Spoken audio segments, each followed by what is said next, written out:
In April 1933, President Franklin Roosevelt signed a document that transformed millions of law-abiding Americans into criminals overnight. With the stroke of a pen, owning gold became illegal. Not just trading it, not just hoarding massive amounts, simply possessing more than 5 ounces of gold coins, bullion or certificates could land you in federal prison for 10 years and cost you $10,000 in fines. That's equivalent to nearly $250,000 in today's money. But here's what most people never learned in school. The government didn't just make gold illegal, they forced citizens to sell their gold to the Federal Reserve at $20.67 per ounce. Then, less than a year later, they changed the official price to $35 per ounce. Overnight, the government captured a massive profit while ordinary Americans were left holding devalued paper currency.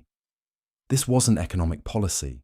This was the largest wealth transfer in American history, executed under the cover of emergency powers. The story begins with Executive Order 6102, issued on April 5, 1933. The official justification was simple. During the Great Depression, Americans were hoarding gold, preventing the Federal Reserve from expanding the money supply to stimulate economic recovery. The Federal Reserve Act of 1913 required 40% gold backing for all Federal Reserve notes in circulation. With citizens holding gold instead of depositing it in banks, the government claimed they couldn't print enough money to fight the economic collapse. But look deeper, and a different picture emerges. The real constraint wasn't citizens hoarding gold in their homes. It was the gold standard itself, which limited how much money the government could create. By forcing citizens to surrender their gold, Roosevelt removed the final obstacle to unlimited money printing. The order gave Americans until May 1, 1933, to deliver their gold to Federal Reserve banks in exchange for paper currency. Violations carried severe penalties under the Trading with the Enemy Act, treating American citizens like enemy combatants in their own country. The scope of confiscation was staggering. More than 2,600 metric tons of gold were seized from private citizens. In today's values, that represents billions of dollars in wealth transferred from individuals to the federal government. Families who had saved gold as protection against economic uncertainty found themselves stripped of their savings and forced to accept paper money backed by nothing more than government promises. Frederick Barber Campbell's case reveals how ruthlessly these policies were enforced. Campbell, a New York resident, had purchased 27 bars of gold bullion and stored them safely at Chase National Bank. When Executive Order 6102 was issued, Campbell attempted to retrieve his property. Chase refused to return his gold.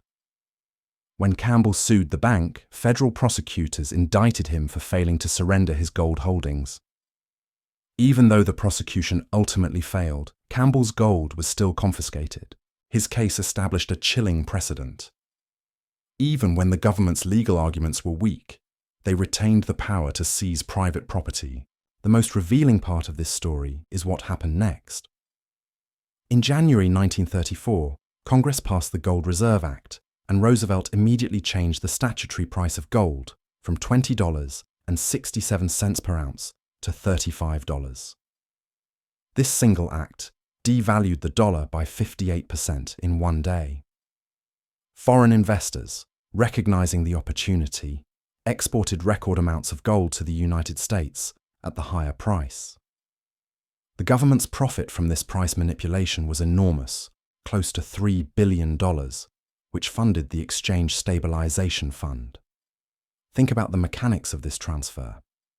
American citizens were forced to sell their gold at the artificially suppressed price of $20.67 per ounce. The government then immediately revalued that same gold at $35 per ounce, capturing the $14 difference as pure profit. Citizens received paper currency that had just been devalued by nearly 60%, while the government gained control of the nation's gold reserves and pocketed billions in the process. This wasn't emergency economic policy. It was calculated wealth extraction. The government created an artificial crisis by suppressing the gold price, forced citizens to sell at that suppressed price, then immediately raised the price to capture the difference. The timing reveals the true motive.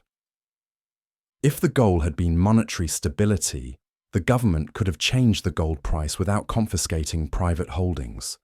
Instead, they chose a path that maximized their profit while minimizing citizen compensation.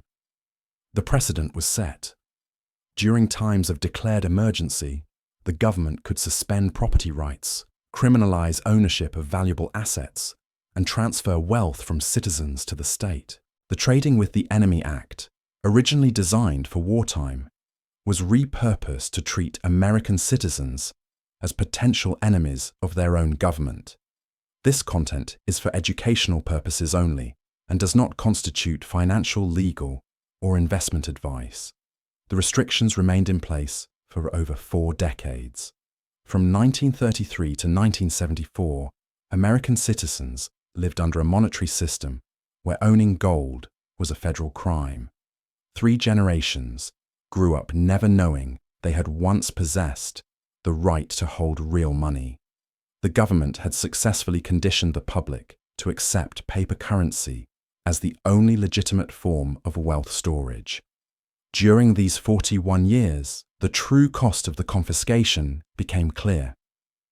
While Americans were forbidden from owning gold, the metal's value continued to rise on international markets.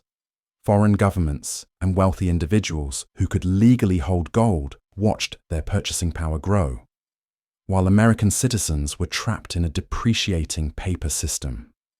The wealth gap widened not through market forces, but through government decree.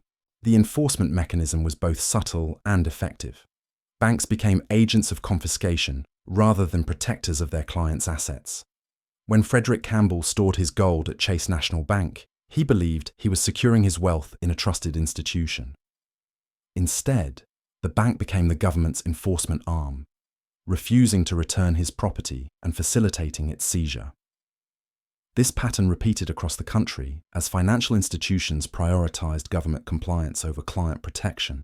What's remarkable is how thoroughly the policy succeeded in reshaping public consciousness. By the 1960s, most Americans had forgotten that gold ownership had ever been legal. The idea of holding real money seemed foreign, even dangerous. Government propaganda portrayed gold ownership as unpatriotic hoarding, while paper currency was presented as modern and efficient. The public had been trained to view their own historical monetary rights as primitive and outdated. The policy also revealed how quickly constitutional protections could be suspended under emergency powers. The Fifth Amendment's protection against government seizure of private property without just compensation was effectively nullified. Citizens received compensation, but at artificially suppressed prices set by the same government that was confiscating their assets. The concept of just compensation became whatever the government declared it to be. International observers understood what many Americans did not.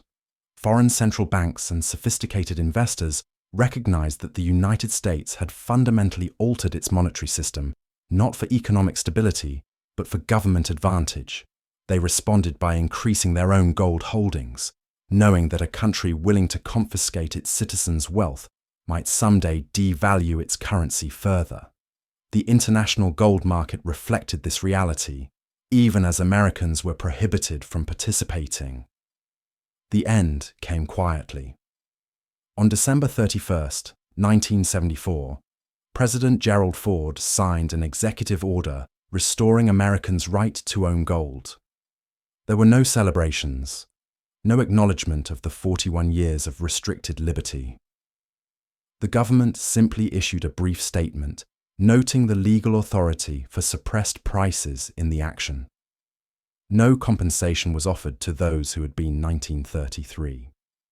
No force to sell their gold at recognition was given to the massive wealth transfer that had occurred. The 3 years earlier timing of the repeal was telling, completely severing the dollar's connection. President Nixon had ended the international gold standard to gold backing money creation there, with gold no longer constraining government incentive to, was less from citizens keep it away what it want. The government had achieved complete monetary control without the inconvenience of gold-backed currency. But the precedent remained. The legal framework that act still exists, enabled mass confiscation, was dismantled. The trading with the enemy never fully. Emergency powers can still be invoked. The infrastructure for seizing private assets during declared emergencies remains in place, waiting for the next crisis that might require extraordinary measures. Modern Americans often assume such policies could never be repeated. They point to legal protections, constitutional rights, and democratic oversight as safeguards against government overreach. Yet those same protections existed in 1933. The Constitution had not changed. The legal system was functioning. Democratic institutions were operating. None of that prevented the largest peacetime confiscation of private property in American history. The gold confiscation wasn't an isolated historical anomaly. It was a template for how governments respond when their financial systems face pressure. When monetary policy requires public sacrifice, the burden falls on ordinary citizens, while the benefits flow to those who control the system. The methods may evolve, but the fundamental dynamic remains unchanged. Understanding this history matters because the same pressures that drove the 1933 confiscation exist today. Governments still struggle with debt burdens, monetary constraints, and the temptation to extract wealth from their citizens through policy rather than taxation. The tools have become more sophisticated, but the underlying incentives haven't changed. Those who control the monetary system will use that control to their advantage when circumstances require it. The lesson from 1933 isn't that gold confiscation will happen again. It's that financial systems can change rapidly when governments face pressure, and those changes rarely benefit ordinary citizens first. Executive Order 6102 worked because most Americans trusted their institutions and believed the emergency justification. They assumed their government would protect their interests, even while seizing their property. History shows us that monetary policy is never neutral. Someone always pays the price, and it's rarely those who design the system. The gold confiscation transferred wealth from millions of families to the federal government in less than a year. The mechanism was legal, the justification was reasonable, and the execution was thorough. Most importantly, it was accepted by a public that believed their leaders were acting in their best interests. What protects you isn't the law, because laws change. What protects you isn't trust in institutions, because institutions serve their own survival first. What protects you is understanding how these systems actually work, recognizing when they're under pressure, and knowing what happens when emergency powers are invoked. The people who survived the 1933 confiscation weren't the ones who trusted most. They were the ones who understood that governments, when faced with monetary constraints, will always choose their own solvency over your wealth. That understanding is as valuable today as it was 90 years ago. If this gave you a new perspective on how quickly financial rights can disappear, hit subscribe. History has more lessons to teach, and most people never learn them until it's too late.